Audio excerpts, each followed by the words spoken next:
வணக்கம் வள்ளுவரே. கோபம் எவ்வளவு கொடியது என்பதற்கு என் நண்பர் ஒருவரே நல்ல சாட்சி. கண்மண் தெரியாமல் மானாங்கன்னியாக கோவப்படுறதுனால அவருக்கு நண்பர்களும் கிடையாது, சுற்றத்தவர்களும் தள்ளியே நிற்பாங்க. ஒரு கஷ்டம்னு வந்த பொழுது அவருக்கு உதவி செய்ய ஒத்துரும் இல்லைன்னா பார்த்துக்கங்களேன். உண்மைதான் அப்பனே.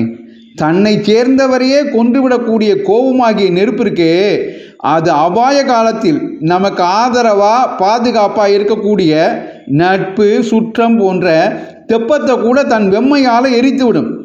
கோபப்படுறவங்க தங்கள் கோபத்தினால நட்பு சுற்றம்னு எந்த ஆதரவும் இல்லாமல் ஆபத்து காலத்தில் அல்லாடுவாங்க. இதைத்தான் சினம் என்னும் சேர்ந்தாரை கொல்லி இனம் என்னும் ஏம புனையை சுடும்னு வெகுளாமை அதிகாரத்தில் 306வது குறளாக எழுதி வச்சேன். சபா சொல்லுவரே. சினம் என்னும் சேர்ந்தாரை கொல்லி இனம் என்னும் ஏம புனையை சுடும். நட்பு சுற்றம் எல்லாவற்றையும் எரித்து நம்மை ஆபத்து காலத்தில் நம்மை அனாதரவாக விட்டு விடுற கோபத்தை சேர்ந்தாரை கொல்லின்னு சரியாகவே எங்கள்கிட்ட சொல்லிட்டீங்க. சேர்ந்தாரை கொல்லும் கோபமாகிய நெருப்பை நாம் அண்ட விடாமல் இருக்கிறது தான் நமக்கு நல்லதுன்னு நல்லா புரிய வச்சிட்டீங்க. நன்றி வள்ளுவரே. இந்த பதிவு உங்களுக்கு பிடித்திருந்தால் மற்றவர்களுக்கும் பகிருங்கள். தொடர்ந்து திருக்குறள் தெளிவோம் பகுதியை கேட்க பாரதமணி திருநாடு சேனலை சப்ஸ்கிரைப் செய்யுங்கள்.